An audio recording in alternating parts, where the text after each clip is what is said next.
प्रधानमंत्री नरेंद्र मोदी ने बुधवार को राज्यसभा में राष्ट्रपति के अभिभाषण पर धन्यवाद प्रस्ताव पर हुई चर्चा का जवाब दिया है। अपने भाषण में पीएम मोदी ने कांग्रेस को खूब खरी खोटी सुनाई है।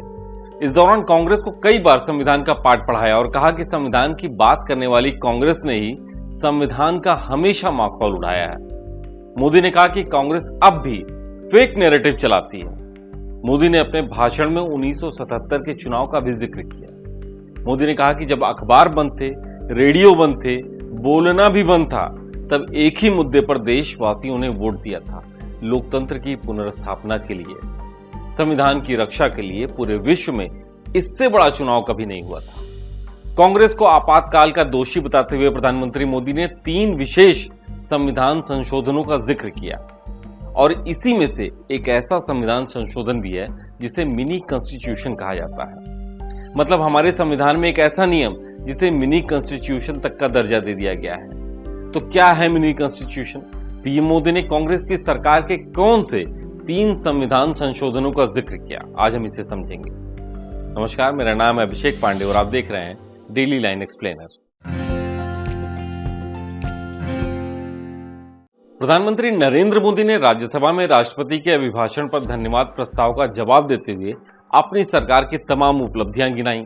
उन्होंने इस मौके पर विपक्ष पर जमकर निशाना भी साधा। इस दौरान पीएम मोदी कांग्रेस के शासनकाल में लगाए गए इमरजेंसी का भी जिक्र करते हुए कहा कि कांग्रेस संविधान की सबसे बड़ी विरोधी है और वो बीजेपी पर संविधान को खत्म करने का आरोप लगाती है।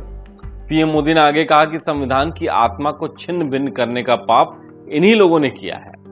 48वां, 39वां और 42वां संविधान संशोधन, जिसे मिनी कॉन्स्टिट्यूशन के रूप में जाना जाता है, ये सब क्या था?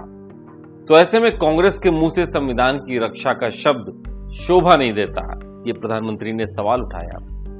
अब सवाल उठता है कि प्रधानमंत्री मोदी ने इन 3 संविधान संशोधनों का ही जिक्र क्यों किया? वैसे तो हमारे संविधान में कई बार संशोधन हो चुके हैं, इन 3 में ऐसा क्या खास है, हम आपको समझाते हैं। दरअसल जून 1975 में इमरजेंसी लगने के बाद इंदिरा गांधी की सरकार ने सबसे पहले संविधान में 38वां संशोधन किया। यह संशोधन 22 जुलाई 1975 को किया गया था। इस संशोधन के जरिए न्यायपालिका से आपातकाल की न्यायिक समीक्षा का अधिकार छीन लिया गया। अब आता है 39वां संविधान संशोधन। 38वें संविधान संशोधन के तकरीबन 2 महीने बाद ही 39वां संशोधन कर दिया गया।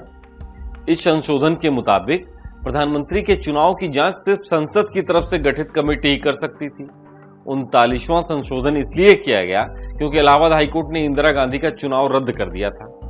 हाईकोर्ट ने फैसले में चुनाव में धांधली होने की बात कही थी। इसके बाद नंबर आता है 42वें संविधान संशोधन का। इस पर सबसे ज्यादा विवाद खड़ा हुआ था। इमरजेंसी के दौरान जब इंदिरा गांधी प्रधानमंत्री थी, तब उन्होंने संविधान में कई बार संशोधन किए। 42वां संशोधन सबसे विवादित माना जाता है और इसीलिए इसे मिनी कॉन्स्टिट्यूशन कहा जाता है। 42वें संशोधन के जरिए संविधान में कई बड़े स्तर पर बदलाव किए गए। इसके जरिए संविधान की प्रस्तावना में भी 3 नए शब्द, समाजवादी, धर्मनिरपेक्ष और अखंडता, को जोड़ा गया।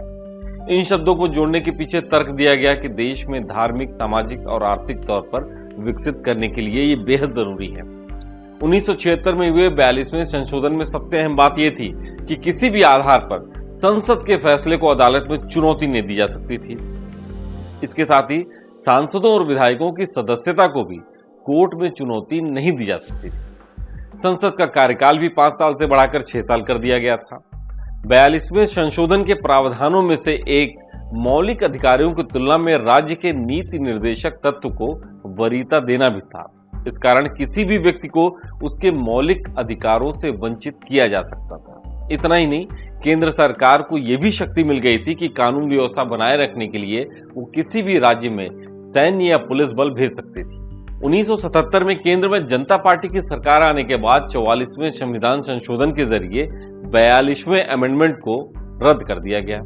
हालांकि संविधान की प्रस्तावना में हुए बदलाव के साथ कोई छेड़छाड़ नहीं की गई। आपातकाल के दौरान संविधान में इस हद तक बदलाव किए गए कि इसे अंग्रेजी में कॉन्स्टिट्यूशन ऑफ इंडिया की जगह कॉन्स्टिट्यूशन ऑफ इंदिरा कहा जाने लगा था। तो आज के डेली लाइन एक्सप्लेनर में सिर्फ इतना ही। ऐसे ही और जानकारी वाले वीडियोस पाने के लिए आप देखते रहिए डेली लाइन।